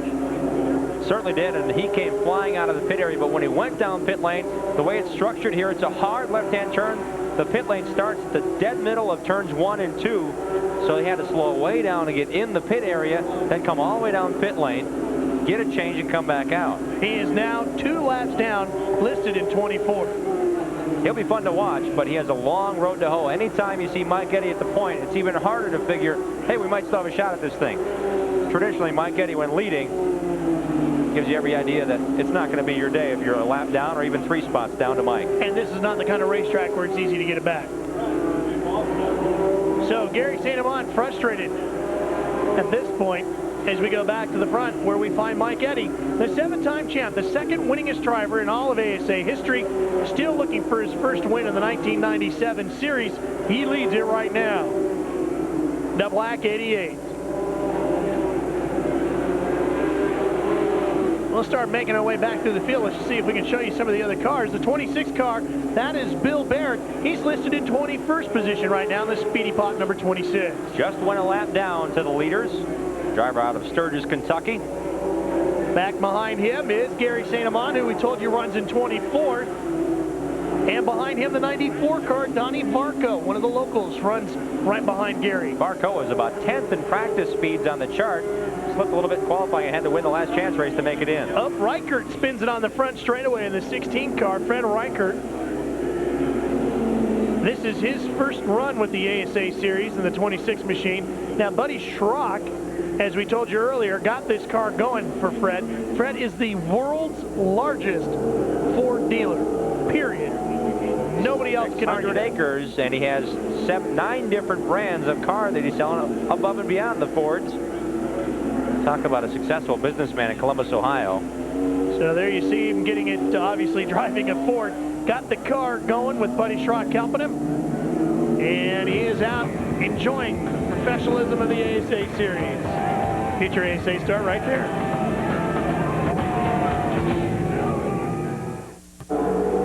Johnny Benson won a tremendous amount of races here at Grand Rapids at Berlin Raceway. His sister Barb outscoring tonight for Scott Hansen. And the Berger family getting and right there is Mom Benson in the middle with the glasses on. That is Mom Benson right there, just behind that lady in the yellow shirt. Mom Benson never misses a race here at Berlin. They haven't seen Dad around anywhere. Mrs. B here. John Benson was a flying shoe track champion here, had Dale Berger sponsoring his car for many years, so the Benson family is synonymous with the track history here at Berlin. And even with the growth of the city of Grand Rapids, there is a section of highway here called the S-Curve. And when they went to build the S-Curve, they brought John Benson Sr. out in a Corvette. Told him to go through it, see if he thought it was safe. Well, Mr. B went hot-footing it through there. Told the city engineers what he thought of what is now known as the S-Curve here in Grand Rapids. Smoking the Bandit action here in Grand Rapids. Yeah. Well, they're still under yellow as we're still cleaning things up. So we'll take an opportunity once again to step away, take care of some more business so we can show you more green flag racing with the Michigan 300 coming to you live tonight. Some more of that huge crowd here at Grand Rapids, the Berlin Raceway. One of Jack Landis' kids there giving us a wave, and unfortunately Jack had some power steering problems earlier. Bob Senegar driving the Bluebird. That is a Ford Thunderbird. If you're wondering what is going to happen to the Thunderbird in ASA racing as we get set to go back to green, the Thunderbird will have one more year that you can drive it. It will be grandfathered in for one more season. They will be able to use that body design in 1998 if they want to. However, Ford Motor Company is going to be switching to the Ford Taurus in all of its stock car racing endeavors. ASA as well will see the Taurus in competition next year. ASA officials in Ford had a meeting earlier today about that. They will be getting together with 5 Star, who builds all of the bodies for ASA racing. They'll build a model ASA officials and Ford Motor Company officials will get together later in the year, take a look at it, do the measurements on it, decide what they need to do to it. They expect to see the first one ready to go sometime around January, and we should have plenty of Ford Tauruses built and ready to go racing in the 1998 season. Up front at Chevrolet, beating a Pontiac at this point. Mike Getty losing the lead to Gary St. Amant. The wins, West Michigan Chevrolet dealers, number 7 of Gary St. Amant. Trying to get one lap back, he does it. So he gets by the leader of the race, Mike Getty, and continues on here. Great race battling here, but St. Amant, again, we mentioned 2 laps down because of that tire change. You got the fans on their feet forbidden. Even had me hoodwinked because I forgot he was in the pits earlier, Ralph. But well, that's easy to do at St. Amant because we're so used to seeing him up front tonight. As we said, had that problem with the tire. Really a shocking development there. Rick Beebe, the yellow car, the 23 car, third car in line, is the actual second place car. There is Rick. Joe Knott runs in third. Kevin Sawinski now fourth.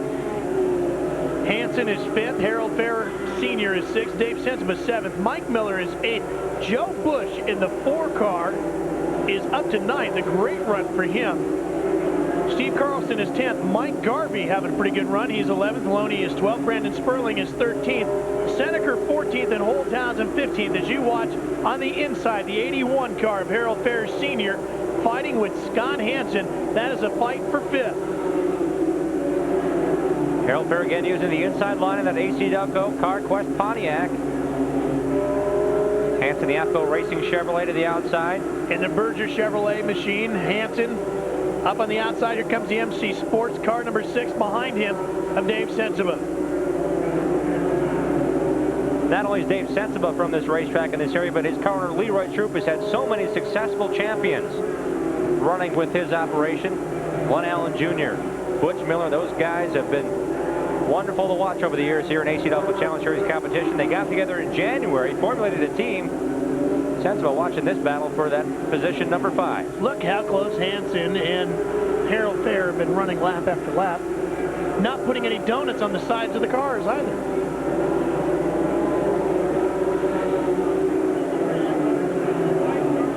Two short track veterans again staying about a foot apart all the way around. Imagine this at 95 miles per hour average speed, so they're reaching 110 miles per hour on the straightaways and able to run that close. A lot of respect by these two drivers.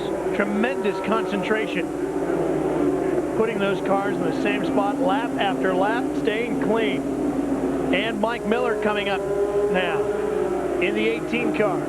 This being a half-mile racetrack, it's almost like a super speedway. If you run side by side for any length of time, you lose a lot of ground, and we saw Mike Miller close in from about 8 car lengths back to run against these guys, and now pass Scott Hansen on the inside as Hansen and Harold were side by side. They slowed up that 10th or 2 tenths and allowed Mike Miller to climb right back in this chase for 6th. Mike Miller in the Unicio Pontiac, the most recent winner on the tour, his 2nd win of the season. Coming La Crosse Fairgrounds Speedway. He now works around Hansen. Traditionally, Mike Miller's car has been set up for the inside line. We see him drift up a bit in turns 3 and 4. That is the preferred racing group, but some passing does take place below the yellow line in the turns, and Mike Miller appears to be set up for the very bottom portion of this racetrack. Not a whole lot of banking here at Berlin Raceway. Just 9 degrees in the turns.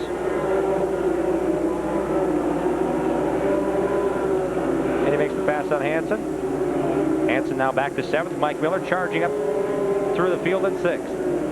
Mike Eddy back onto the backside of Gary St. Amant. Would Gary lose that lap again or not? He picked one of them up. He was 2 laps down a little while ago. Barco in front of them in the 94 car. St. Amant and Barco not battling for position. St. Amant the only driver 1 lap down. Barco is 2. Now make it 3 laps down if Eddy gets on by. Barco is 94. Barco has won 15 straight features. Dave, was it a problem with the tires for Gary St. Amant? Gary had a very bad vibration, and he didn't know what it was. So when he came in, they changed the right side tires, and it turned out the right rear had a lug nut missing. That was the vibration he was experiencing. Barco has won 15 straight features at Onaway Speedway in Ontario. 24 wins this year. So again, the AC-Delco Challenge Series attracting the best short track drivers anywhere.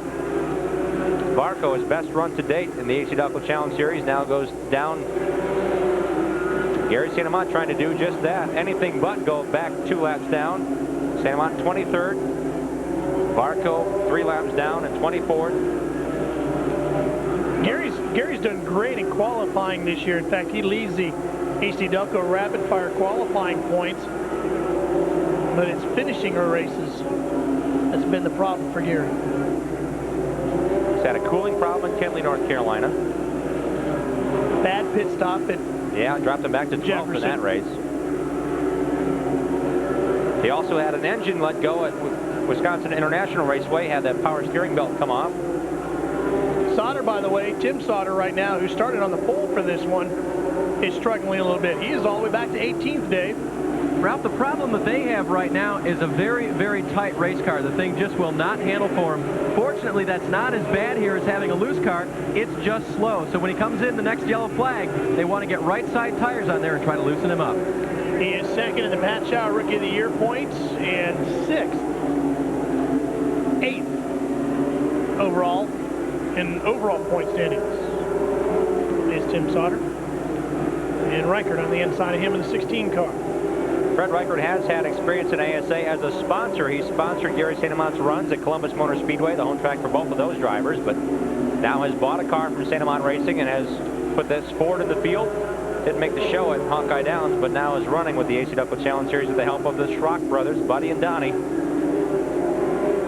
And Eddie now to the inside. This would put Gary back 2 laps down, something he can't afford. Gary with 2 victories is second in the ASA point standings right now. Sawinski, who leads it, is 6th on the racetrack right now. This is not what Gary needs if he wants a shot at the championships of this year. And Scott Hansen's running 7th on the racetrack, and Hansen is really coming. 3 straight podium finishes for Hansen, a 2nd, a 3rd, and a 3rd. Last 3 races. Boy, Gary fighting as hard as he can to stay 23rd on the racetrack right now, hoping for a yellow is what he would like to see right now. And with his maneuvering, it's allowed Rick Beebe in that yellow 23, Royal Machine number 23, to get back right underneath Mike Eddy's rear cowling.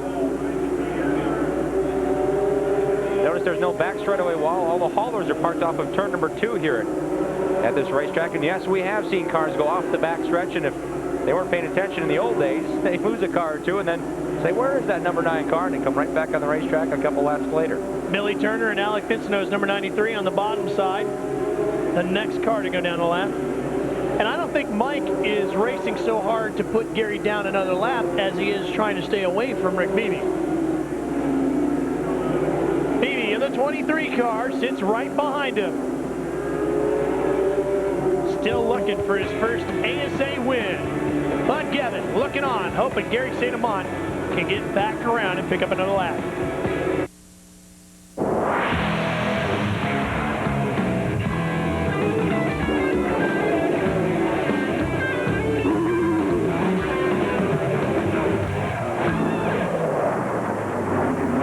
And that was one of our world famous Bo bumps, and everybody here on the ASA crew. That's right, Bo. Happy birthday from all of us. Happy 40th birthday, Bo, from all of your really good friends on the ASA crew. Enjoy that hog, man. And we are back under yellow once again due to an incident over in turn 4. Steve Holtzhausen had spun in turn number 4. Was running a tight pack of cars. The car pitched down to the inside and drifted up the racetrack, and Steve got it fired up right away and kept on going, but unfortunately his structural transport Ford run up the event's 7th caution, slowing these guys down enough to where Mike Eddy will lead the lead lap cars in. Mike Eddy before the race said we probably stopped twice for right side tires, once for left side, but he'd say we'll do it as we need it. A number of the teams have gone to the scuff tires route, meaning that they want to get these tires exact to size at the tricky Berlin Raceway. Howard Thomas with air gun in hand, Dave. And Ralph, they go with scuffs to the right side of Mike's car. That second change that Jim was talking about. They'll try to get him out of here to win his first race in a long drive period. Great pit stop. Right sides are on, and Mike is first out. 10-second stop for Mike Eddy. Leads out Scott Hansen. Rick Beebe has lost a spot to Hansen. In pit lane, Dave Sensiba. That's Steve Carlson, Mike Miller, and finally Kevin Sawinski making his way out. Tim Sauter, Bob Seneker, Mike Garvey, Joe Knott, all taking 2 2 tires in that stop, as did Brad Loney and Ted Smokestack. Junior Hanley now making his way back out. Team Kendall Chevrolet. Harold Fair will be credited with the lead at this point. 215 laps completed as the rest of the field makes their pit stops here at Berlin Raceway. We'll be back with more of the Michigan 300 live ASA right after this.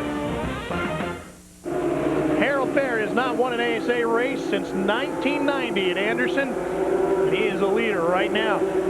First time he has led an ASA race since 1995. 219 laps completed. Right now, he is the guy to beat in the AC-Delco CarQuest number 81 out front. Experience does pay off here. 4 times he's led in this event, making 5 times at Berlin Raceway for a total of about 90 laps, so Harold does know how to get around here. Look at this restart, 3 wide as we went back to green. Doug Van Vliet on the inside, Donnie Barco, and Joe Bush. 3 drivers not familiar with the AC-Delco Challenge Series. But real familiar with each other now. Oh, yeah. They all have run short track late models extensively and are now making their way into ASA.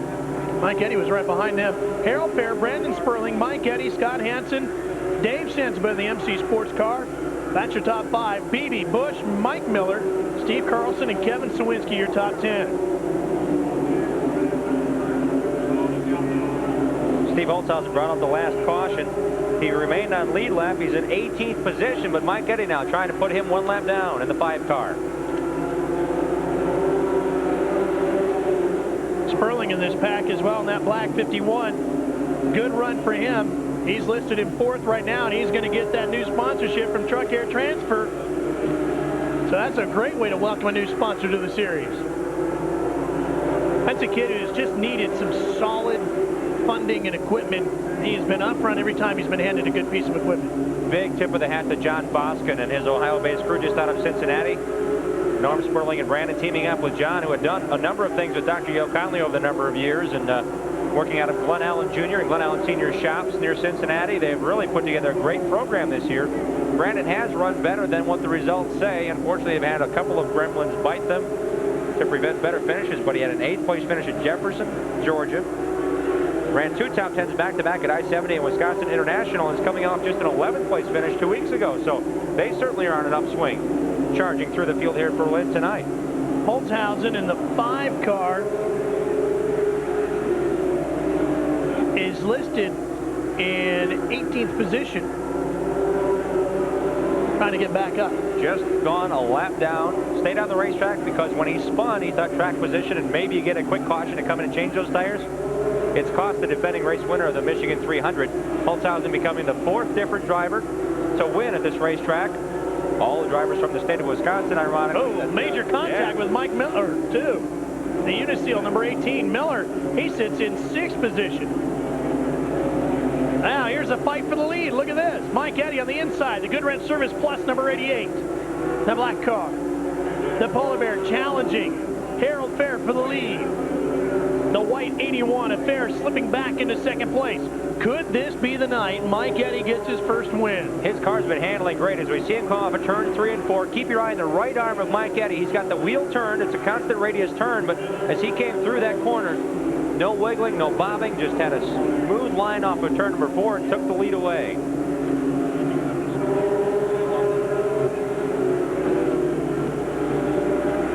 Scott Hansen and Rick Beebe. Beebe sitting in 3rd, Hansen in 4th. And there's Sensiba.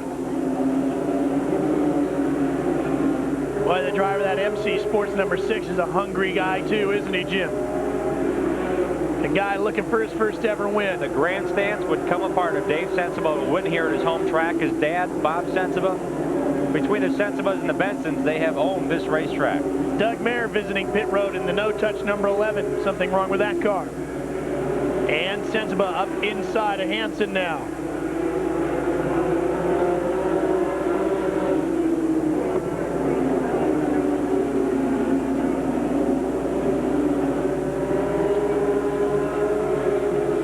Hansen in 4th there. The Berger Chevrolet number 52 working on sponsorship for this and next season for Ken Schrader Racing.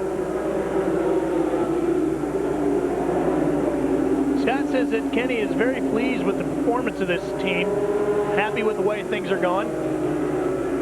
They expect to be back full-time in 1998. Much happier with the Chevy than they were with the performance of the Pontiac. For some reason, he just feels better with the Chevy body. One guy who's never had a problem with the Pontiac is that man, Mike Eddy, the 7-time champ.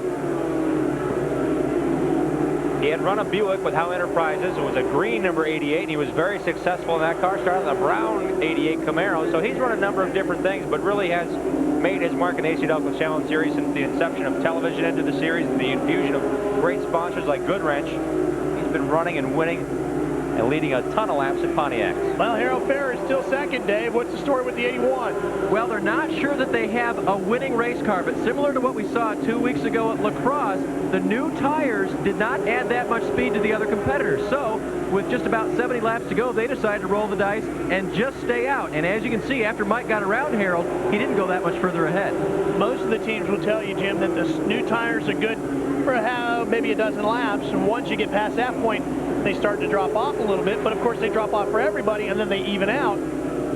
So unless you can get in at the last second with maybe 20 laps to go, I don't know if new tires are really going to be a huge advantage for you. Well, Junior Hanley's been playing that game all afternoon. He's gone in the pits twice. He's been on a different lap than anyone else coming in pit lane. He pitted 3 laps later, so case in point there, coming in the very last possible moment to change tires on any caution. 240 laps now completed here in the Michigan 300. Harold Fair's crew keeping tabs on their driver.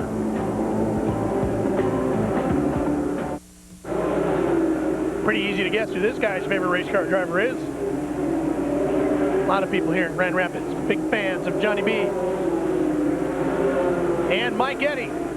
He's got guys in the grandstands that'll say Eddy rules, and there's guys up there that'll say anybody but Eddy. But right now, it is Mike Eddy who leads this one, looking for career win number 55 as we try to make our way back through the field for you. 245 laps completed. Mike Eddy is your leader. Just behind him is 94 car Donnie Varco. He's listed 23rd, quite a few laps down. Then there's the 81 of Harold Fair. Jim, he is currently second in the field.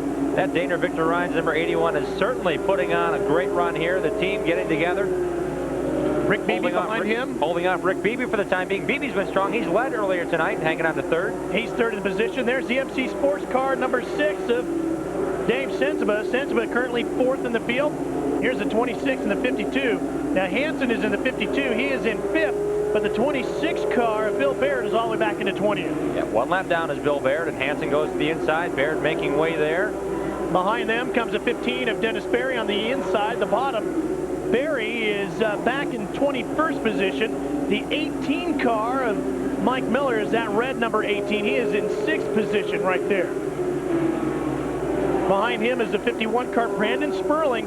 That new truck air transfer back machine having a pretty good night. He's up in 7th in the black 51. Having a great night. Right behind him is the no-touch number 11 of Doug Mayer. Running in the 24th position is Mayer out of Franklin, Wisconsin. Holzhausen, he's 18th on the field right now, struggling, the defending race winner. Lost a lap. Looks like he may have just touched the wall with the left rear of that number 5. Jack Landis, he's 22nd, the Adirondack. Back 07, Noah Yoder's Maisto backed entry. And Joe Nunn and Bob Seneker battling right here. Nunn is currently running in 8th. Seneker listed in 9th. Seneker with a ton of victories here in Berlin Raceway, still searching for his first win of 1997. And Reichert is around. Fred Reichert, who had been running in 26th position, brings out a yellow. 252 laps completed now.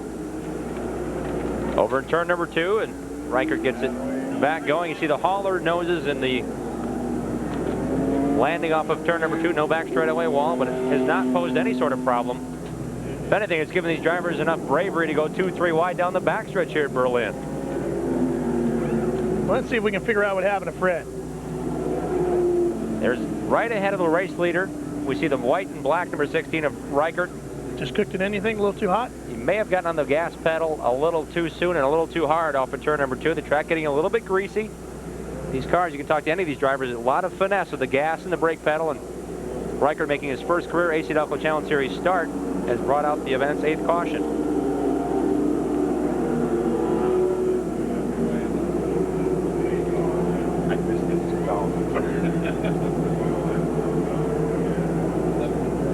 1-800-DEAL-USA. Boy, if you want a Ford, Fred Reichert is your guy. Brad Loney, he likes a Pontiac. His right now was up pretty far inside the top 5, but diving down pit road to take on some left side tires. 253 laps in the book. Should be a good call by Kurt Beckler. Junior Hanley's gone to the right side. Scott Hansen has gone to right side tires. Ted Smokestead already down off the jack. And Hansen had to get rejacked up in the pits, so unfortunately he'll lose some valuable spots and join the field at the tail once we get back green. Single file restarts here really make it critical for track position towards the closing laps of the race. We're 46 laps from the finish here, the Michigan 300. I wouldn't be surprised if Mike Eddy and Harold Fair, the likes of Rick Beebe and Dave Sensiba, stay on the racetrack for the duration. Well, Rick Beebe's still searching for his first win. Terry Garrison trying to get it for him, Dave. Yeah, and Terry, you guys have been dominant sometimes tonight. You've been playing catch-up sometimes. Where is the car right now? Oh, we're a little loose right now. Hodges Motorsports Pontiac's running pretty good, just a little bit loose. I think this caution, hopefully a car come to us 45 laps ago. We'll have something for him at the end, I hope. Now, what are you thinking in terms of the two guys in front of you? You got the 81 and the 88. Can you take either or both of them? Our car's going to have to be a little bit better. Hope theirs go away and ours come to us. So we'll see. We got 45 laps to go, and we'll run them for their money. Now, tell me how your new rear tire changer is doing tonight. I've tripped and fell over, but we're doing okay. I think we made up some spots. Well, they had to substitute Terry at the last minute tonight. He's hung in there like a champ. Mike Eddy getting set to lead him back to the green. Mike Eddy has now led well over 2,000 laps of racing competition here at Berlin Raceway. Amazing.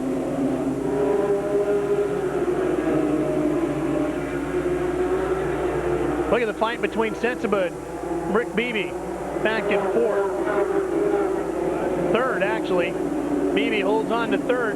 43 laps to go.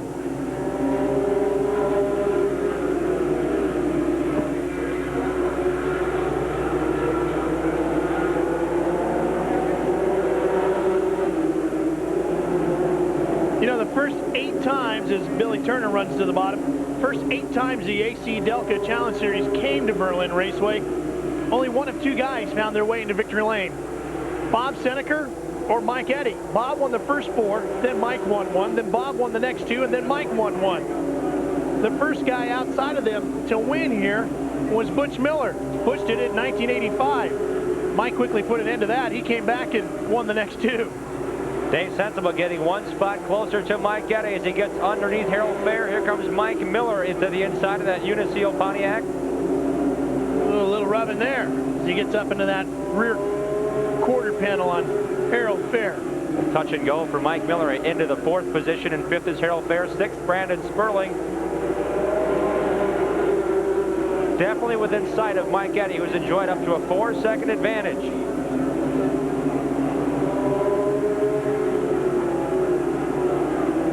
And there's the difference now. This is going to get interesting. Right now, the top 3 guys have not won an ASA race this year. 2nd and 3rd have never won an AC-Delco Challenge Series race. You can't find anybody hungrier than the first 3 drivers in our field tonight, Jim. Patience, we've seen, has been a problem at times for Rick Beebe in the 23 car, being so anxious. Dave Sensiba in the 6 car, horrible luck has knocked him out, and the same thing has been the problem for Mike Eddy. Which one of those fates will come into play tonight will be the thing that'll be interesting to find out. We still have 36 laps to go in this one. I think Beebe is going to stay real close to Mike Eddy, and maybe with 5 laps to go, we'll get the crowd back on their feet here as they're watching a great race in the grandstand. I don't think you can buy a seat right now. There'll be a lot of seats available when they're all on their feet watching this race to the finish. Well, we sure hope you're enjoying the AC-Delco Challenge Series, coming to you live tonight from Berlin Raceway, Marne, Michigan.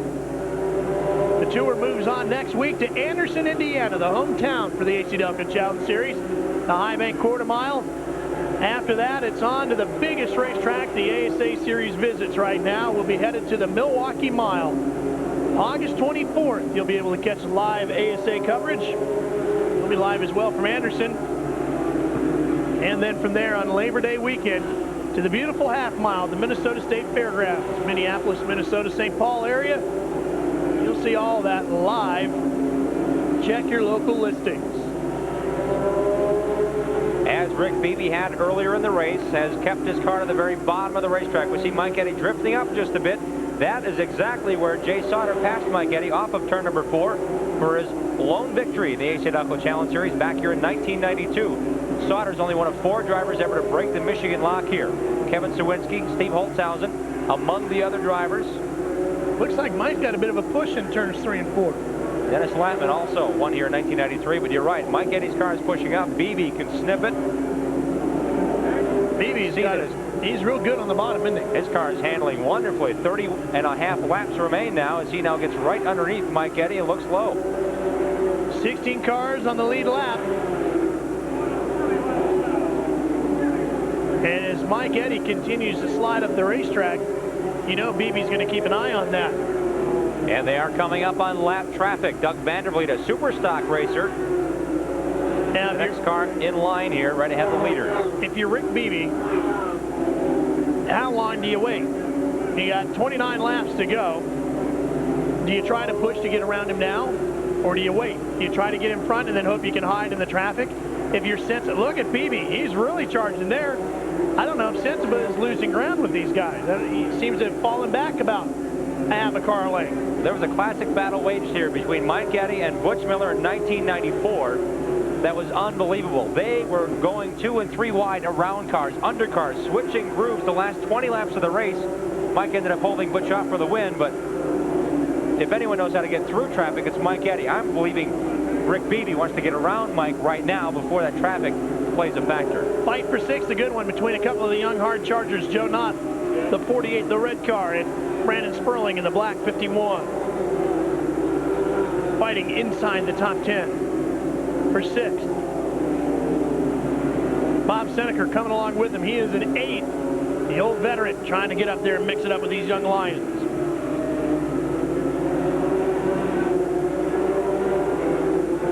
There's Mike Miller, who's running with Harold Fair. That's a fight for 4th.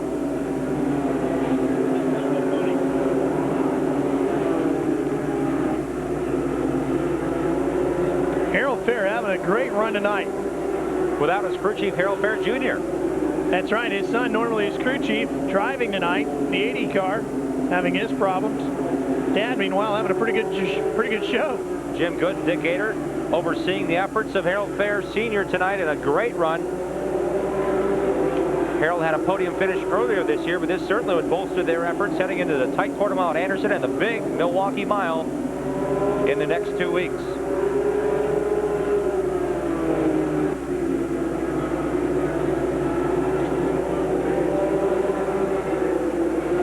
Mike Miller in 4th, Harold Fair in the 5th position. Go through turn number 1. Around Jack Landis in that Leindecker Excavating 07. Harold finished 2nd to Mike Eddy here in 1990. I'd like to improve on that tonight if he could.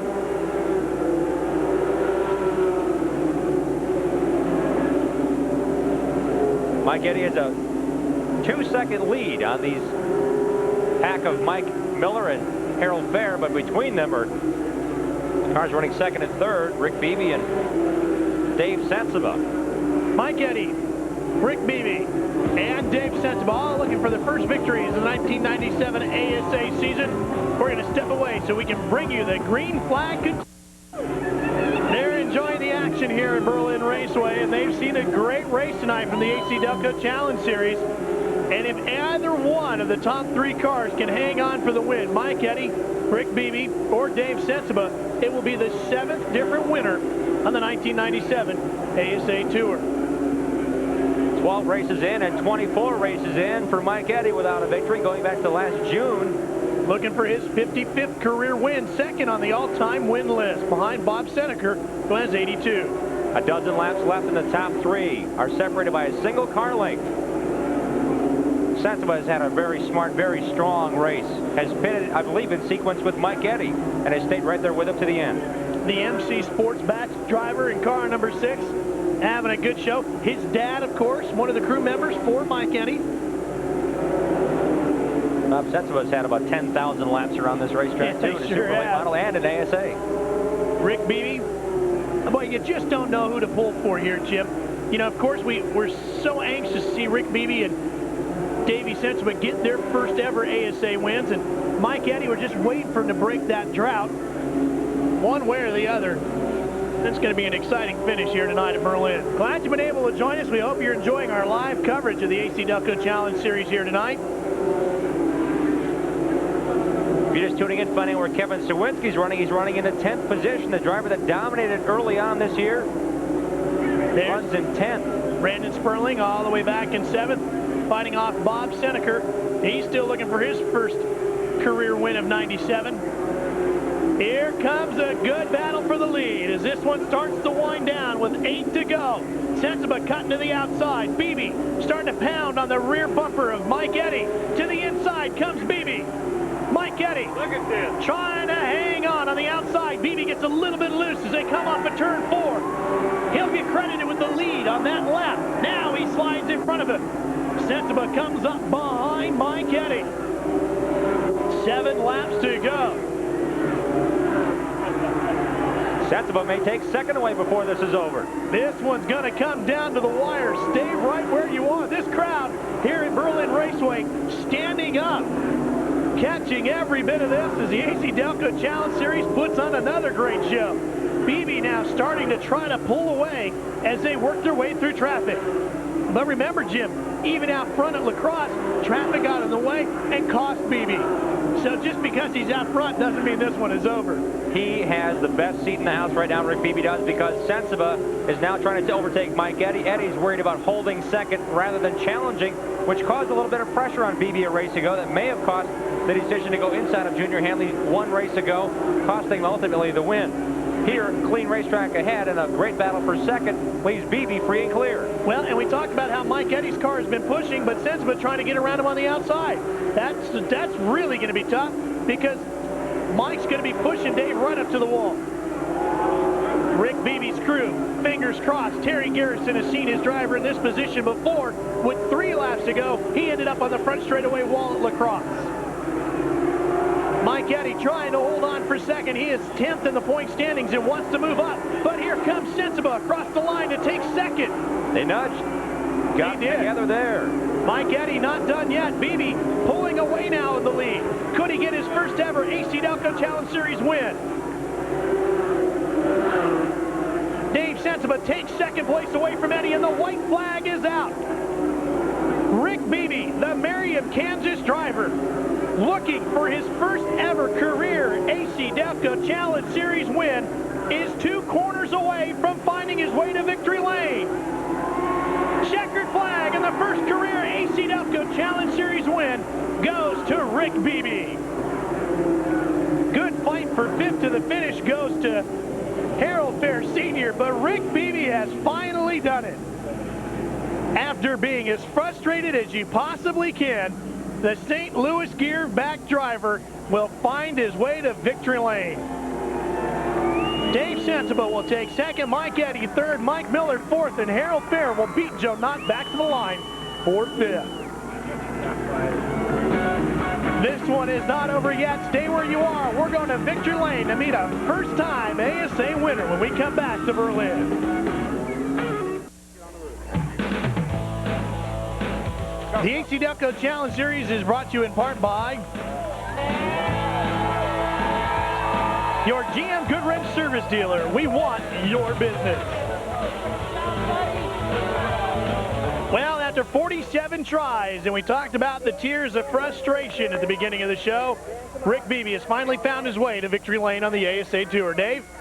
A little bit excited about that. Rick, after being so low 2 weeks ago, what's it feel like to win your first ASA race? Man, I'll tell you, I don't think it's sunk in yet. You know, we saw the white, and I thought, man, what can break with a lap to go? And it all hung in there, and man, the guys give me a great car all night, awesome pit stops, and just feels good to finally win one for these guys. Man, they've worked hard. I got to thank Dan and Terry and whole race team, Port City Cars, TZR Engines, St. Louis Geared Royal Machine, Goodyear Tires. Man, it's a great car tonight. Fun. Dan Hodges, first win for your team. How much confidence have you had in these guys all along? I tell you, Terry's put a good car together all year long, and Rick's driven his heart out, and he deserves this one. Both these guys do. I think he's speechless, Ralph. I think he probably is too, but I'm sure there'll be plenty more opportunities for these guys to talk in victory lane. Great job, Dan Hodges, Terry Garrison, and their driver, Rick Beebe. They have certainly earned a trip to Victory Lane. And how about Dave Sensabaugh? Well, he didn't find Victory Lane as the winner yet, but he is due to get there. Our wins-winning move has got to go to Harold Fair, who finished 5th here tonight. Great job by him today, Jim. Stayed the top 5 all night long. We mentioned without his main crew chief, Harold Fair Jr. Great job by Harold. So the wins-winning move goes to Harold Fair Sr. on a fine 5th-place finish. Mike Eddy will come home in 3rd in the Good Wrench Service Parts Plus, number 88. Quick look through the top finishers here tonight. Kevin Swinski, your points leader, finishes 10th. The series will now move on to Anderson, Indiana. Look for that one. We'll also catch up with you from Milwaukee coming up on August 24th. Happy birthday, Bo Gray. Gail Conley, hurry up and get better. So long, everybody.